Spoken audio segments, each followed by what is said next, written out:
Hello, it's Charmaine here, and we are in for an exciting time with the one, the only Tina Dietz. I love interviewing Tina.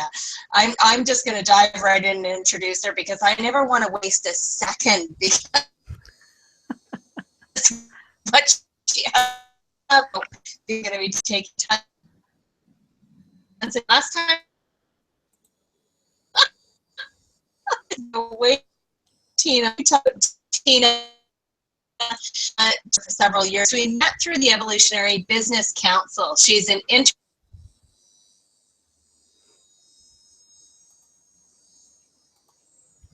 named in the top 30 for entrepreneurs.com. She is coming to unleash the voice of your business into acclaimed business coach. I love it. I just want to say such power. Unleash the voice of your business.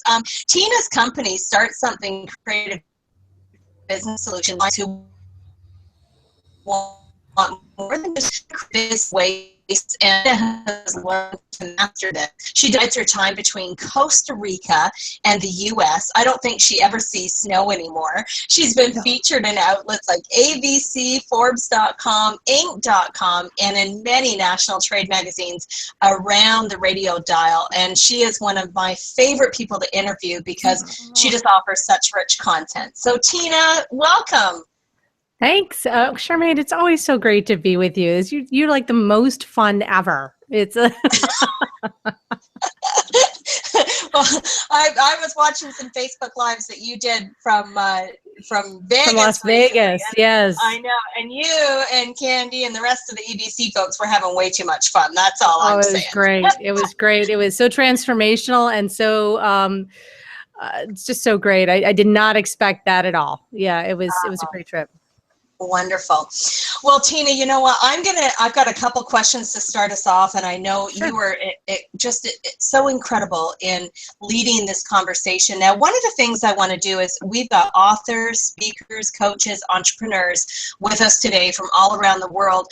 Tell us why this whole revolution of getting your books, your content, your products, why is this so important? I think now more than ever into audio.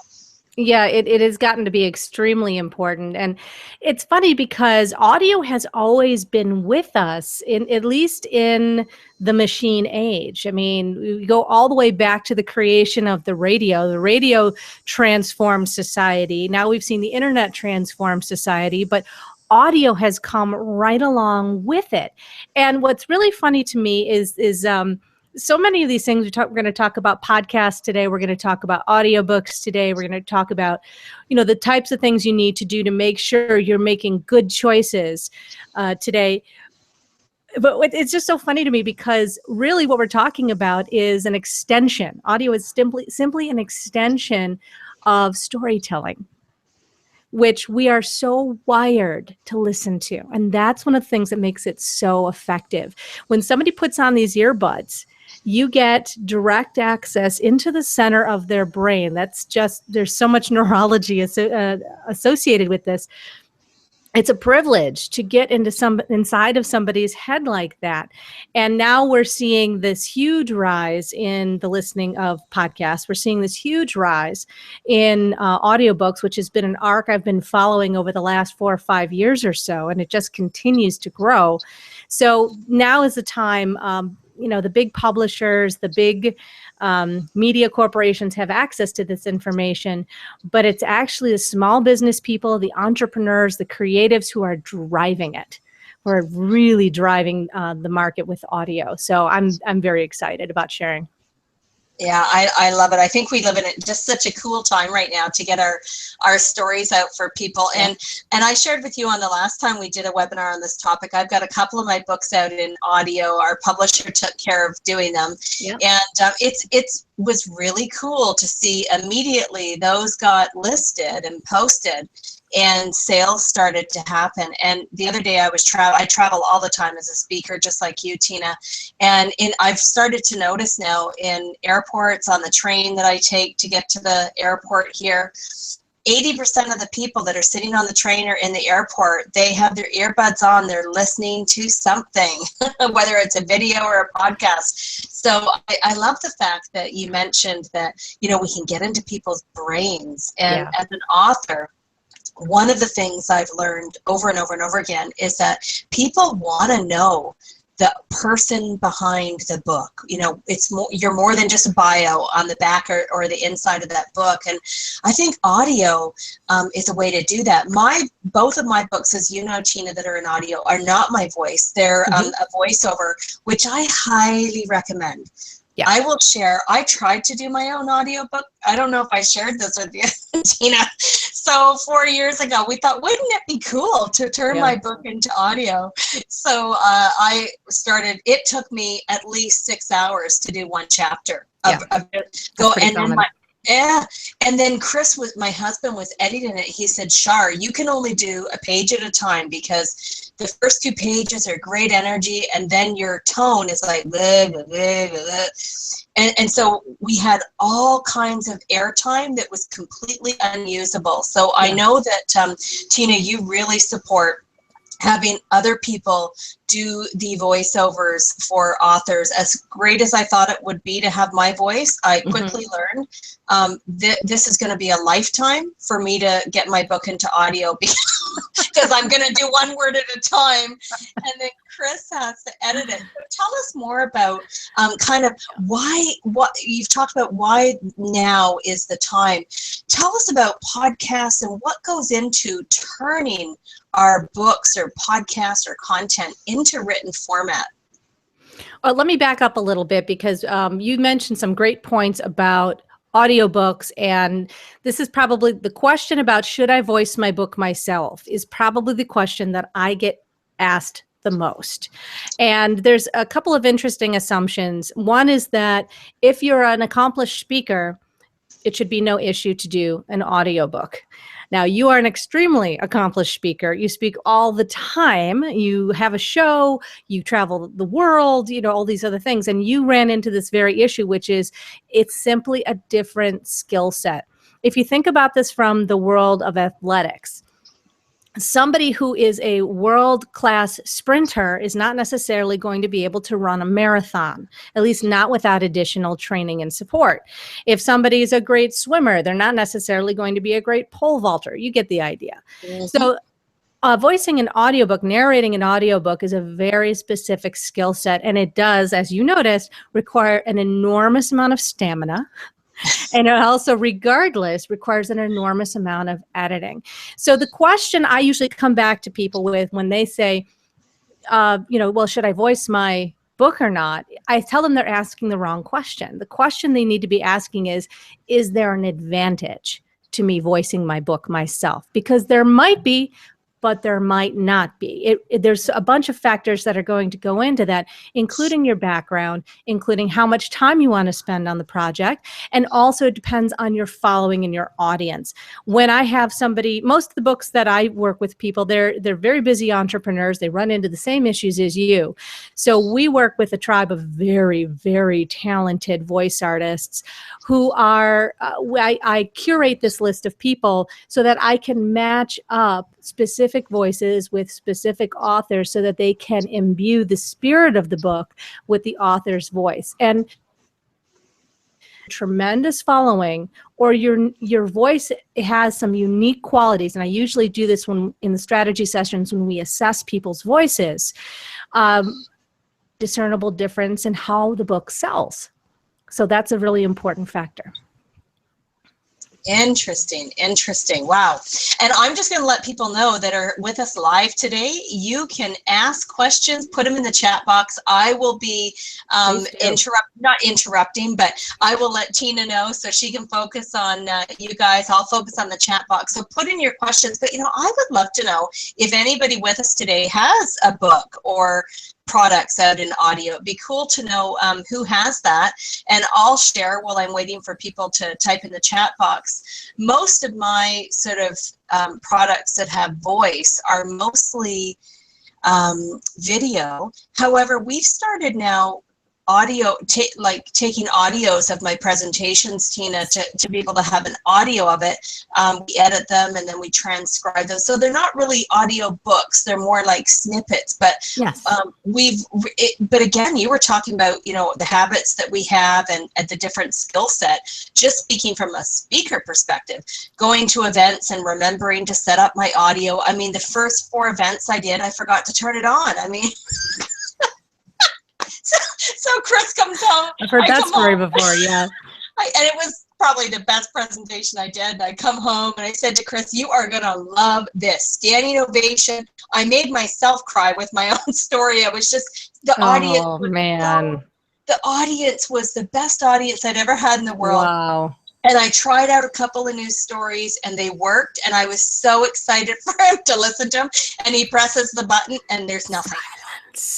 Yes. You got to turn it on. And this recorder we have is sort of a 2-step process. So now I've got stickies, like big 10 cards and sticky. Shar, turn me on. Well, turn the machine on.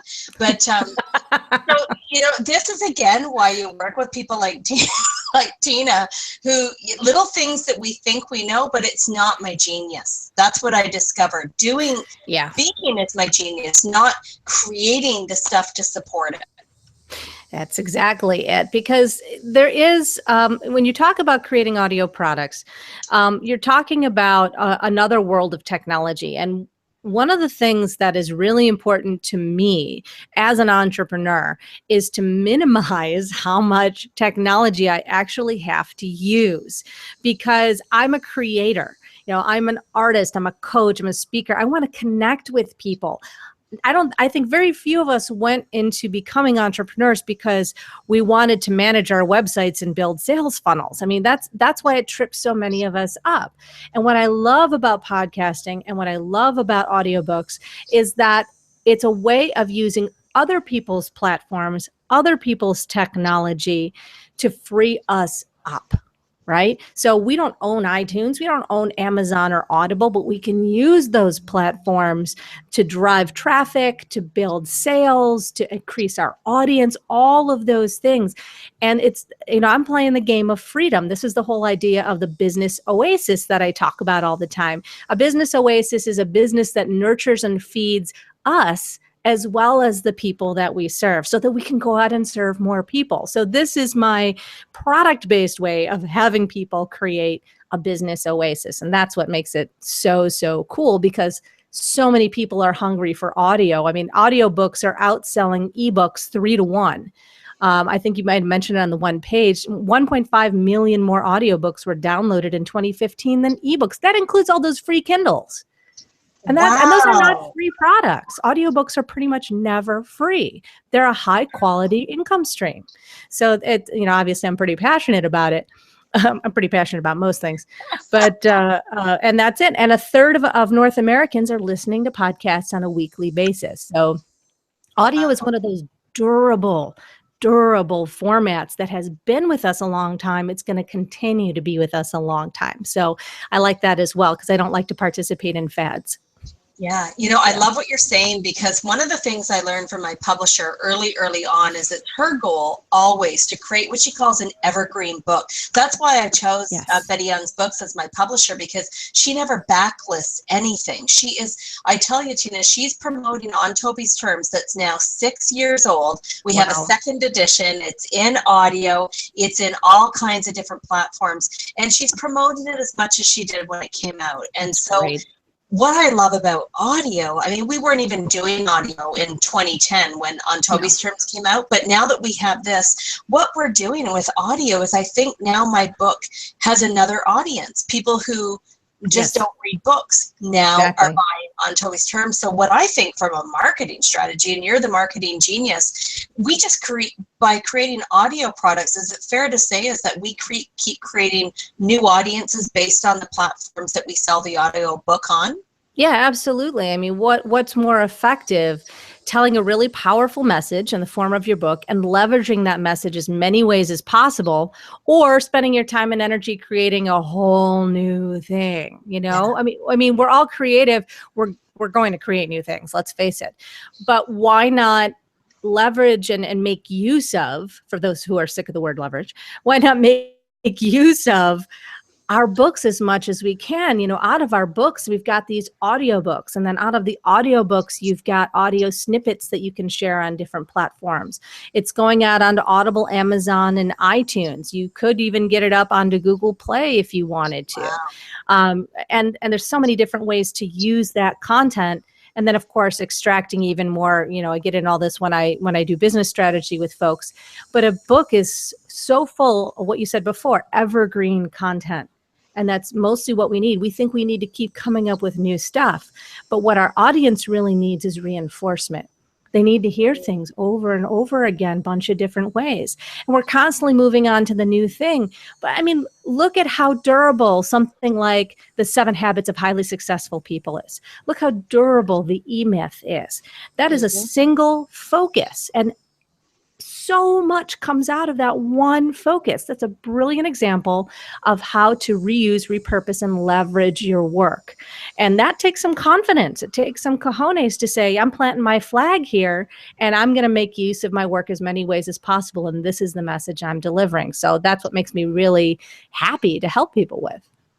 I want to point out what Tina said here, how important this is, because you have said so eloquently, Tina, what my publisher is reinforcing all the time with authors is that we have a tendency, I think, because we're creators. I mean, you're a creator, Tina. We get excited about the new project. So we get one book out and we don't even give it a chance to build roots, or to grow roots or to build that longevity or evergreen. We're off then now writing the next book. And I have done that. And, my publisher actually held on to a book. I wrote it. It was a kid's book, and I wrote it, and it was all the illustrations were done. And she said, we're not launching this one yet until your other book has a chance to grow wings.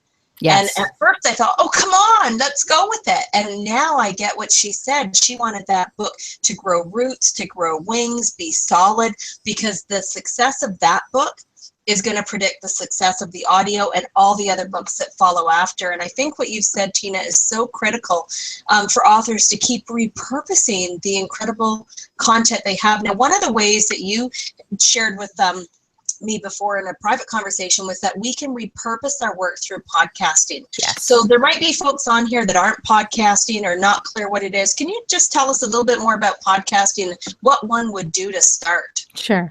In its broadest definition, podcasting is basically digital content that is produced episodically. So said in another way, it's any kind of show that you have on a regular basis. It can be audio or video. It's best known as audio, but it can also be video as well. And depending on the platform you're using, you can also produce both, which is becoming more and more popular because we're having more and more ways to do it well. Before Blab and before Zoom, it was actually a lot more challenging to pull a good audio feed off of a video that would stand on its own. Because, all right, here's a little neurology here. Human beings, our visual cortex, our eyes, will overtake any other medium. We are primarily visual. So when you're watching a video, little weird things in the audio you can get away with. But when you go to a single focus medium like audio, then the quality becomes paramount. Because, like I said, you're getting into somebody's ear, you're getting into somebody's head. So if you've got what are called little artifacts in the background of audio, or you've got mouth smacking noises, which is super common because human, or just human, or weird breathing or whatever the case may be, you're going to really turn people off. And they might not even realize why. They're just going to go, oh, I never want to listen to this person again. That's the last thing you want. The last thing you want, especially if you're trying to spread a message. So that goes to quality. Coming back to podcasting, the 500-pound gorilla in the room for podcasting is iTunes. So most people are going to be, pretty much all people who have a podcast are going to use iTunes, because why would you not? But it's not the only game in town. When you're creating a podcast, you actually have to have a place to host your like a central hub. Think of it as a little central hub. And that's where all of your recordings go, and all of your show descriptions and your artwork. And from there, you can point that feed to all different places, like iTunes, Stitcher is another one that's used for Android, Google Play, Spotify, YouTube. There's a bunch of different places you can point it. And that is kind of in a nutshell how that happens. There's a bunch of technical steps in between. I actually went for my first show, the Start Something show. I hired a wonderful company that I still do business with called Cashflow Podcasting. And they set my fears at ease, allowed me to focus on the creative content. And I fell so in love with the podcasting process that I ended up working with them to learn the back end as well, which brings me to where I am today, which is helping people do this. But I never would have learned it if I hadn't had somebody help me in the first place. So that makes me really happy to pay it forward. Yeah, that's really important what you said, Tina, because I think most of us who are creators, where we fall down, I'll speak for myself, and you guys online can say, agree, gotcha, totally with you, if you agree with me, or if you see it different, tell us that too. I think a lot of times as creators and entrepreneurs, where we fall down is the excitement and the energy is in the building of something. The Yes. creativity of something. And then as soon as, for me, what happens, Tina, as soon as I have to now figure out a platform or how to put something somewhere, like on iTunes, that's when this is how I start to look. Exactly. I know. My energy drains, and it's kind of fear, it's not knowing, and then what needs to happen doesn't happen unless I hire someone or get someone like you explained with the company you worked with. And so I see so many people who have amazing content, really rich content, and they will help the world. And because of either we don't know the right steps, we don't know who to call to do the right steps for us, or we want to do it ourselves and don't have the time to learn, it gets in the way. Sandy says, totally what happens to me. I did a Facebook Live. I did a Facebook Live just this morning about why do we procrastinate even on the things we really want to be doing? Because I was finding myself in that very position. So there we go. Right. And one of the things that kind of came out of that whole conversation was people get stuck in the details.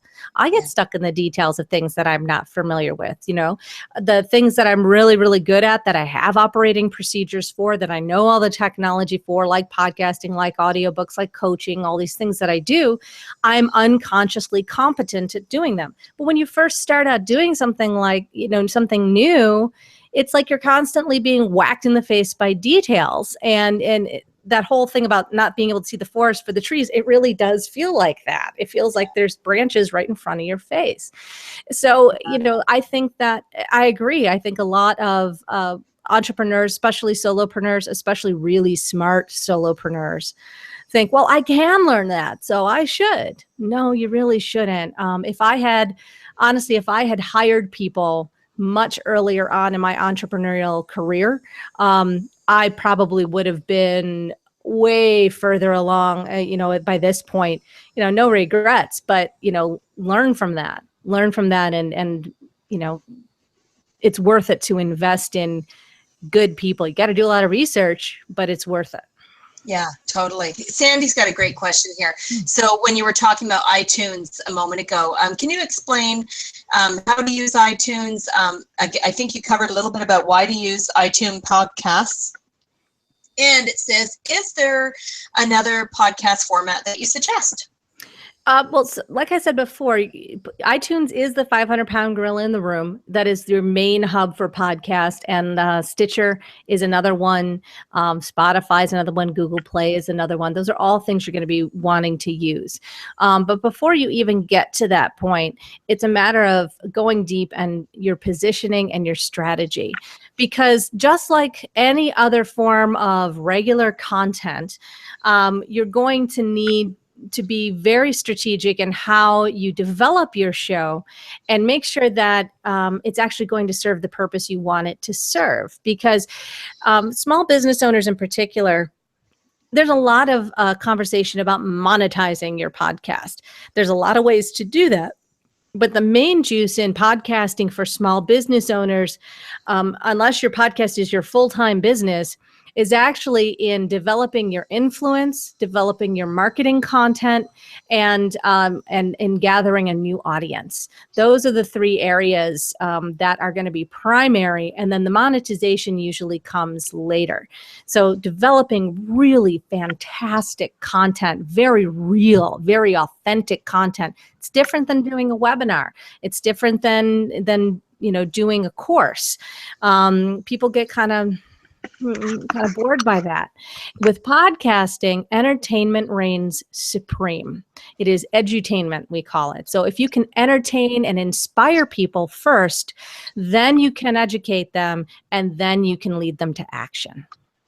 Beautiful, beautiful. So it sounds like people really, if you want to have a podcast that's successful and that impacts people, there needs to be, like you said, some research that happens. You've got to create that plan, have a structure, really create value for people, and be good at what you called edutain. Did I get that right? Edutainment. Yes, Yeah, exactly. yeah, I love that, because especially because on a podcast, people right now are seeing us, so they're going between you and I, depending on who's speaking. But on podcasting, it's much like the radio, and we've all turned off stations where we don't feel engaged or even connected. So it is a definite skill set. When you're thinking of podcasting, is there a right number, or I guess it's a frequency question? How much is too much, like in terms of podcasting? What's a good amount of, like, per week or per month? How many do you think one should do? It really depends on what you have to say and how you can sustain it. You can always add on. When you start podcasting and you start talking with your audience, it's very personal. You're not presenting, you're really speaking to one speaker, just like I'm doing now. That's a skill, especially when you're just you behind the microphone. And that's one of the things you start to learn as a host, is how to connect with people when they're actually not in the room. And so, what was your question? So is there I had to think is about there a right that number? Is there a right number? Is there a test? Yeah, is there a right I get number? on a tear. Is there a right tear on seek frequency? So there is a social contract. Rewind, redo. There is a social contract that you develop with your listeners, which basically means that if you say you're going to be there once a week, you be there once a week. Now, most shows are pre-recorded rather than live. It's actually more challenging to do a live show. If you're just getting started out on podcasting, I usually am going to recommend that you do pre-recorded podcast. One, because of the learning curve, and two, because if you've got a bunch of shows in the can, as we say, then you can spend more time marketing them. You can spend more time reaching more audiences rather than trying to do both at the same time. So that's really helpful as well, to have those shows pre-recorded. Now, many times you'll see shows that go once a week for anywhere from 20 minutes to an hour. Once a week is the most common format by far, but there are shows that are daily. There are shows that are 5 days a week. It really just depends on the amount of good content that you can create. And gone are the days where you can create really formulaic content and just ask someone the same question, every guest the same questions, or just interview somebody by reading something off of a page. People have gotten way too savvy for that, and there's way too many podcasts to choose from. So that is why it's unique. You got to make yourself unique. And there's a mistake that I want to make sure that everybody hears about this. And that mistake is that a lot of podcasters think it's all about the guests that you have on your show. And that is, I think, the worst mistake that a podcaster can make. Your show is about you, getting your voice out, getting your position out, getting your tips out, all the things that make you unique and what you're passionate about. Your guests are there to support your platform, and you may feature them, but or have conversation with them, but it's not about the guests, it's about you. And this is something I say all the time. People will come to your podcast for the topic, but they stay for the host. Wow. That's a mind shift for me right now. Thank you for sharing that, Tina, because when I used to do my radio show, I think I had that mindset where people were coming because my guests were awesome, And, I just felt more pressure to get just always awesome guests, and spent so much time. And what I learned was any person that had a story was an intriguing guest. But I never thought about it from that perspective, that the people are following the host and the guests are like the added bonus, I guess. Wow. Exactly. Yeah. And if somebody's obviously well known, and Mhm. that might be a draw, but it's going to be, you can find really expert guests on a whole bunch of different shows. But there's that element of, oh, I wonder what Charmaine is going to ask them. I can't wait to hear the conversation between them. It's a different distinction. And that's what makes a show really good, is a host Wow. who's willing to go the extra mile and be entertaining and continue to develop their skills as a host. Beautiful. I've got a couple of questions that came in by email to me. I had a couple of folks that can't be here live. They will be waiting for the replay to listen to it. And all of you on with us live today, feel free to keep typing your questions for Tina in the chat box. The first question that came up is, this is a person who hasn't done a podcast before, has actually a great voice, looking forward to doing podcasts. But so she's wondering, like, what does she need to buy to get started? Her question was kind of, how much money will it cost her? And what does she actually need? Right now she has a cell phone, a laptop, and kind of basic, and a like a headset, sort of like this one, but a little bit prettier. That's Sure. it. So she needs to know what she needs to get. Yeah, we can keep it really, really simple. My setup is even quite simple because because I'm so mobile, I live this mobile lifestyle. I need a setup that I can take with me wherever. So there are two microphones that I'd recommend. One is the Blue Yeti, which is what you see before you right here. And the other one is the Audio Technica 2100. And they're both very inexpensive as microphones go. The Yeti runs about $100 and the Audio Technica runs about $60. But the real trick, these are both USB microphones, by the way. You don't need a mixer, and you don't need any kind of fancy software. You can, that's, depending on your setup, Mac, PC, there's a few things. However, what you're going to want to do, and again, this is a matter of, you can get away with it with video, but you can't when it's audio only. You see, I have nothing behind me and I've got a lot of glass. If I were doing a podcast, recording this way probably would not work out so well. Excuse me. We'd end up with a ton of what's called room noise, which you probably don't notice right now. But if it was an audio only format, it would go bing right in your face.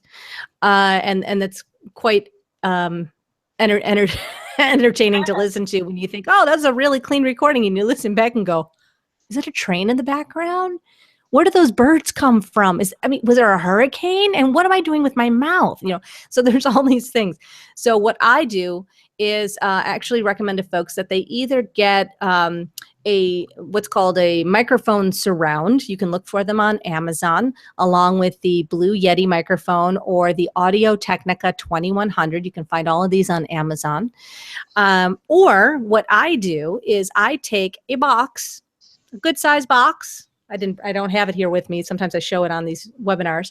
The kind you would put a bunch of blankets in for storage, a plastic box, right? And I take egg crate foam, the kind you would get at, Walmart or Target or one of those, the kind you put on the top of a bed. You line the box with the phone, you put your microphone inside of it, and you stand in front of it. Always stand when you record. Otherwise, as my voice teacher once said, all the energy will go out your butt. That's good. It's true. And that's the other thing. It's learning to keep the energy up, but that's another story. So you put your microphone inside of this foam lined box and it will create a mini sound booth for you. And this will get rid of about 90% of the room noise that you're going to be dealing with. And then if you have hardwood floors and things like that, sometimes you do things like put a mat down so you don't end up with squeaky floorboards. That's about it. So under $150 easily for a good setup is pretty much all you need. And you can always add bells and whistles later. Where I would much rather see people investing in their podcast is in having a decent editor and having the help to have this process going, making sure that your podcast is positioned well, that it's developed well, that it's going to be launched well, and that you're going to be able to sustain the work that's going on, because it does take an effort of time and energy to produce and edit and upload all those files. So again, focus on being a creator, not a technician. Beautiful. She will love that. And she asked me what the dollar figure was. I had no idea. Boy, I think she's gonna be dancing on tables when she hears under $150. She was saying, I think by the tone of her email, she thought, is this kind of another $1,000 that I need to put out? So this is great news for her. The other question that came in by email was actually on books. So this is an author, I think of, I don't want to get this wrong, 2 books, I think, in the personal development, kind of self-development genre, and is looking to, self-published, and is looking to put her books into audio format, doesn't know where to start. Any thoughts on that would be greatly appreciated. Well, I have to reference back to myself on that one. And that's exactly how I help people. It's usually just starting with a strategy session where we can dig down and you can understand all the pieces of the process. I'm committed to giving people their next best moves, giving people the best practices that they need, and letting them know what their options are so that you can make powerful decisions. I do a lot of webinars. I do a lot of speaking. I could be selling people, with the $997 to take my 10-step course on, getting your audiobook done. I actually would prefer to work with people more one-on-one and make sure, because this is a unique scenario. People's voices are different. Their books are different. There's a lot of moving parts when it comes to developing an audiobook. And you can go out there and self-publish. If you're in the US or UK, you can go to a website called acx.com and you can work through the self-publishing portion of audiobook production.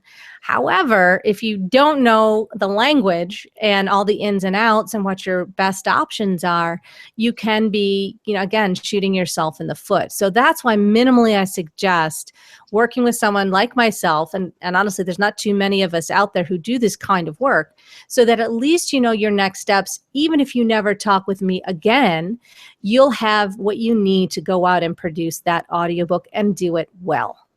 Yeah, beautiful.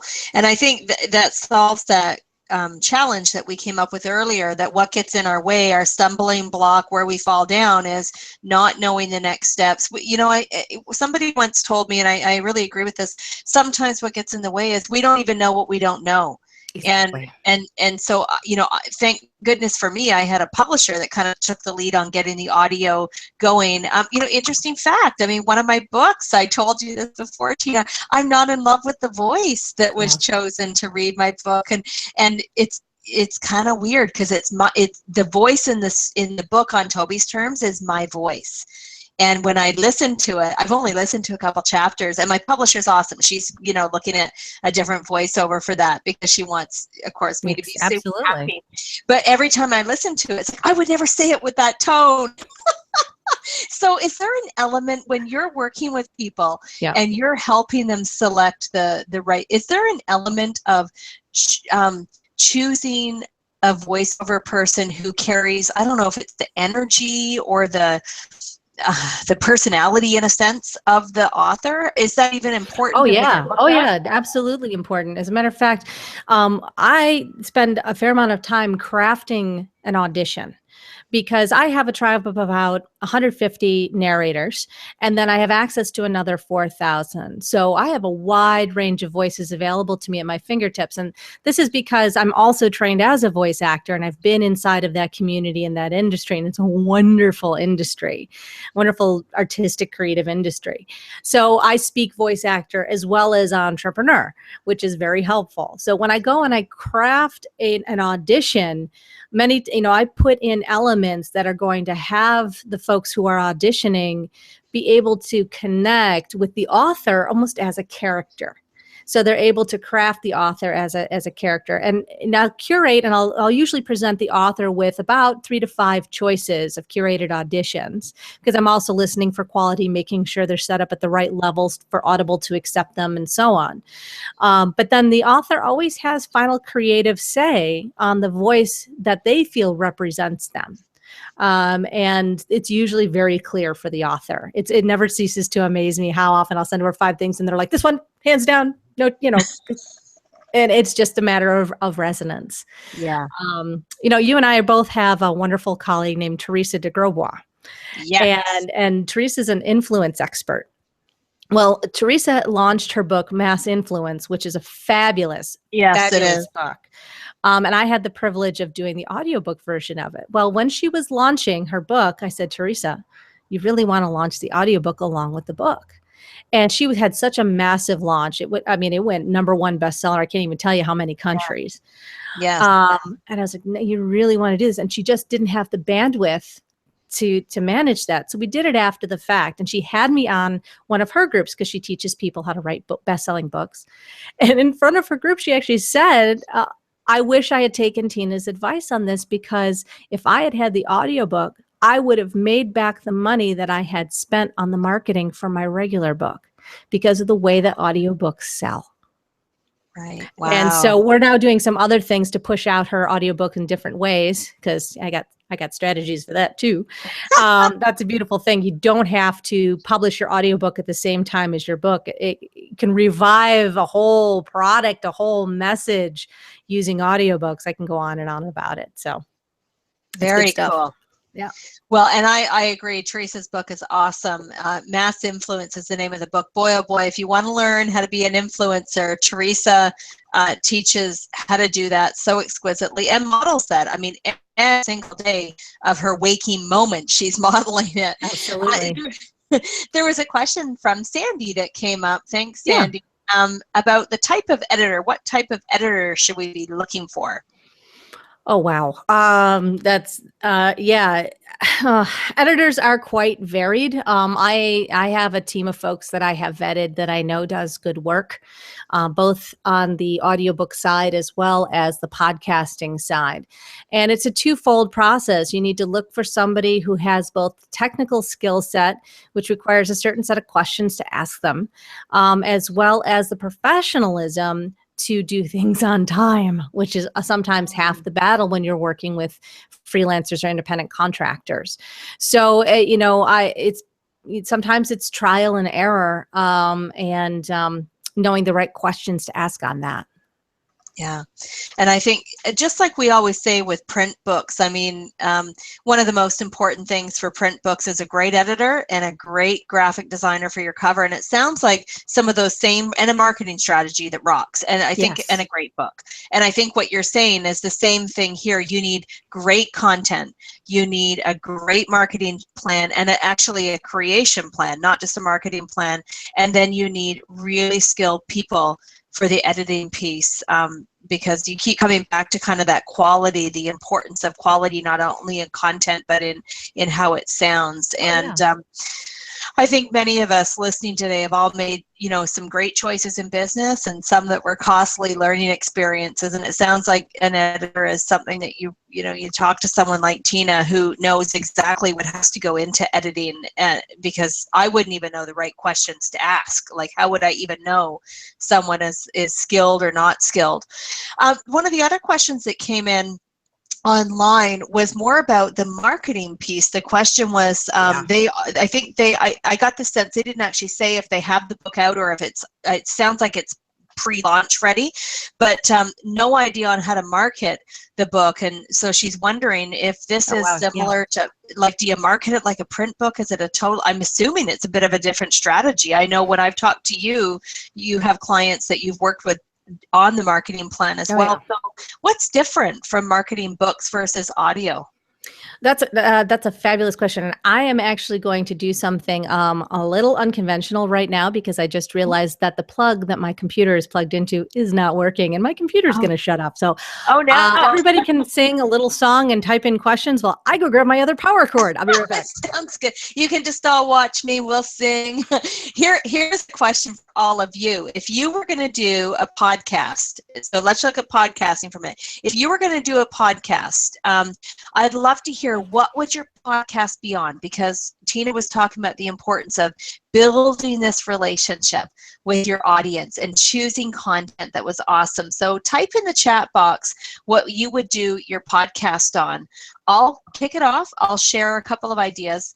I think, I don't know, I think I might have to have two. I have two really different audiences. I have a corporate audience that I speak to on leadership, conflict resolution, and I'd love to do a podcast for that audience. That would be like human resource professionals, leaders, business owners. And then the second audience is speakers, authors, entrepreneurs, like all of you. And I'm not even sure what I would pick for that. Oh, Sandy's got one. Awesome. I love that. Sandy says her topic will be on ending global loneliness. So Sandy, if you're planning on doing a podcast here, can you make sure you let me know and tag me on Facebook and so forth when you launch that? Because I think that would be a super, super cool topic. And who would you be targeting, Sandy? I'd love to hear who your perfect target audiences. This is something I often struggle with myself. My publishers ask me this, Tina has asked me this, you know, who is your audience? And I used to say, everyone. And I learned that it's really hard to market to everyone. Oh, Sandy, awesome. Very cool. So Ending Global Loneliness is actually the name of your book. That's really super cool. I want to check in with Tina on that, because to me, that sounds like a great strategy to actually have your podcast be the sound of your book. Hey, Tina, we're just talking here. Exciting. I put it, yeah. Well, we had fun. We were dancing, singing, and I asked everyone to put out there if they were going to do a podcast. So putting books aside from it, if they're going to do a podcast, what would they do the podcast on, and who would their audience be? And so Sandy's was great. She said, Ending Global Loneliness. I told Sandy, I want to listen to that. I want to sign up for that one. And I asked Sandy who the target audience is, and she said it would be men, or Sandy said men between 25 to 30. I need my reading glasses on, folks. Sandy said men between 25 to 38, and they make $75,000 to $100,000. I love how Sandy just zeroed in. Nice. And that's perfect. And with podcasts in particular, going narrow and deep is super important, because you want to differentiate yourself in the market. You want to speak right to that avatar, because they use very specific language, very specific humor, very specific cultural references, you know. So I was talking with one of my podcasting clients the other day, and I said something about, oh, so you're kind of like the Ed McMahon to his Johnny Carson. Silence. Because they're too young to know who that is, right? So I was like, oh man, I just dated myself. Yeah. So, you know, that was just kind of how that worked. And you're right, Sandy, Google Analytics is hugely helpful in this arena. So we want to circle back around to the marketing side of things. Yeah, go for it. Cool. So marketing audiobooks. So there's some good practices around all product launches. And that is usually determined by what your strengths are. Now, most people have a strength in their relationships, even if they don't have a strength in their technology. So when we're launching an audiobook, we usually do it in one of two places. One is in conjunction with a book launch, and the other one is to revive an older title. So if you're in one of the, you know, you can do either one with equal amounts of success. But for example, one of my clients, Pat Duckworth, who's over in the UK, just had an amazing launch for her book, which is her fourth book, called Hot Women Rock. And I have a lot of folks who come to me, quite honestly, after they've worked with other folks to do launches and not gotten the results that they wanted. Now, I always say I'm an Italian grandmother in training. So I get very indignant about when things that are promised to people don't get delivered. That's really so important to me. I hear you. And so this was her fourth book, and she had done bestseller launches with some other folks, some big names actually, and never had a bestseller. Never been taught the kind of techniques and launch practices that all of my clients that I show, because I want people not only to have us do things for them, but I also want to show you how to do them yourself so you can use them in other scenarios, other product launches. I mean, I'm a business coach first and an entrepreneur first. So Pat went, even though we were working with her on her audiobook, she was able to use the same things we created for her audiobook for her main book launch, same strategies, all that good stuff. She went #1 in 3 countries, had a great bestseller, and now we're going to piggyback on the back of that, and we're staggering the launch of her audiobook so that she can launch with using the same content, just tweaked a tiny bit. The same group of people that spread her content before are ready to spread the content about her audiobook. And so now it's about not just having bestseller status, but about selling books, selling lots of books. And we find that because when your audiobook is published on Amazon, it'll show up in all its formats. It'll say Kindle, paperback, Audible, or whatever formats you have it in, all on the same page. So when one set of sales goes up, the other set of sales tends to go up as well. Another one of our colleagues, Ellen Rogan, she's a New York Times bestselling author. And I was, we were talking audiobooks, and then at a conference, and then a few weeks later, she had asked me to be on her show. And she called me, she said, "Can you come on a few minutes early?" I said, "Yeah, sure." She was so excited. She made her producer wait before we went on the air. She said, "I talked to my publisher. You're not going to believe this.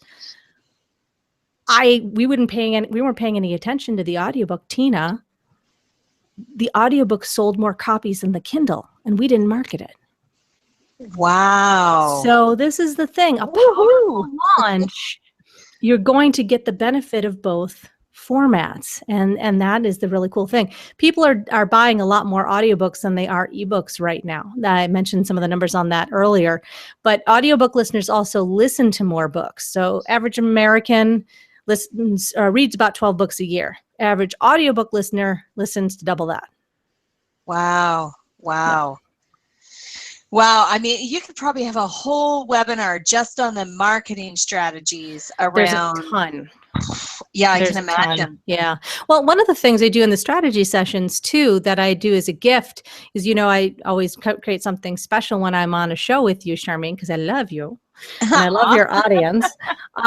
Is, not only would you do the strategy sessions for folks, but as my personal gift, I've also curated a list of more than 19 websites where you can promote not just your audiobook, but promote your book to tens of thousands of people for pretty much no money, without really spending any money. And this is actually a secret of the fiction world that most nonfiction authors don't know about. Wow. That is so, wow. I just love having you on here because you're so good to people. So how do people, I don't want to run out of time. How do people connect with you, Tina, to book a strategy session, to work with you, to find out more, to stay in touch with you? How do they find you? Where do you want them to go? Well, where you can go to book the strategy session is you can go to my website, and the easiest URL for that, because it's shorter, is the startsomethingshow.com. When you get there, click on the shop button, and then you'll see the strategy sessions that you can register for. Now, you'll see on my website that the strategy sessions are usually $297. However, when I do a show like this in partnership with Charmaine, then I offer you guys those strategy sessions for $97. And all you need to do at checkout is put strategy 97 in as the coupon code, and you'll get that. It'll take you right to the scheduling, or we'll get you scheduled.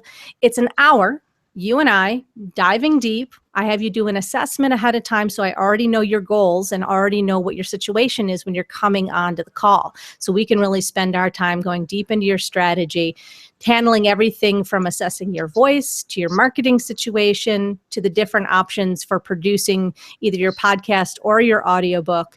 And then I'll give you a map basically of action steps to follow up, whether that's doing it on your own or working with me. Either way. Wow. Beautiful. Thank you. And folks, if you're on the chat box, I just typed the website in startsomethingshow.com. You go to the store, and the code is strategy 97. Did I get that right? Yes, although you spelled it wrong, but that's okay. So I I know. I need my glasses and spell check. Not a problem. So this is why we hire good editors, right? There we go. There we go. Thank you. All one Strategy word. 97. Strategy All one 97. word. There we go. That's good. Strategy 97, all one word. Thank you. So this Wow, is something Tina. you want to register for if you already have a book that's produced, or you have a book that's coming out in the next year, because you're going to want to know what your strategy is ahead of time, even before your book is out there. In the case of podcasting, there's never a bad time to start with that kind of work, especially since this is all going to be recorded and sent to you. So even if you're in that sense of, I'm not ready, well, maybe you're not ready because you just don't have the right information on how to make it easier on yourself. So I'm here to help. Beautiful. Thank you, Tina. You're so generous with information and taking us through the steps. I know you like people. I know you love what you do. And, that's important, is working with someone who's passionate about their work. I've worked with consultants in past that weren't passionate about their work, and it reflects in what you get back. And that's, I know lots of people, Tina, that have actually done strategy sessions with you, that are working with you, that have worked with you. And I just hear such great feedback. And speaking of someone we both know and love, Jean. Hello, Jean. Hello, Jean. Jean says, you have such a wealth of information, Tina. Thank you for sharing. Charmaine, you're an amazing webinar host. We love you too, Jean. And Sandy says, thank you, Tina. That was very informative. I want to thank you so much, Tina. Remember to go to startsomethingshow.com. And you know what? I'm going to pop over to the replay email that goes out, and I'm going to put Tina's details in that replay message, so you get that, because I know we've got some people that'll be listening later. Tina and I have the list of all of you to be able to get in touch with you and keep you informed on super cool things that are coming up. We know you're going to want to listen to. I also highly recommend that you all go and follow Tina on every single social media platform that Tina has her name to, because I learn so much from Tina in between the conversations I have with Tina, from watching what she does every day on her social media platform. So stay in touch with her. She's having some really cool conversations with people.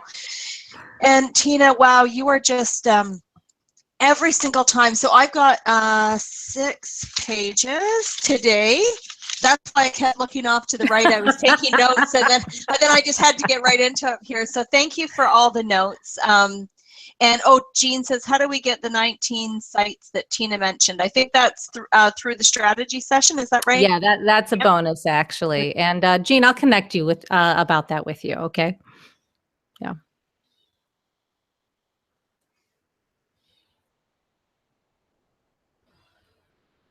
Oh, we seem to have lost audio.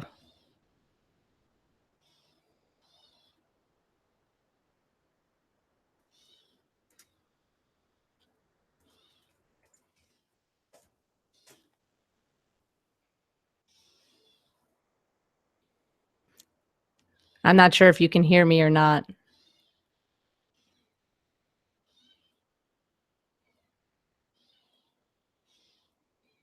Absolutely. This has been such a pleasure. Thank you so much for everything, and look forward to connecting with you and helping you launch your shows and your audiobooks to get out there and spread your message to the people who need you. Awesome. Thank you, Tina. Thank you, everyone, for joining us. Have a great day. Have a great one. Bye, everyone. Thank you.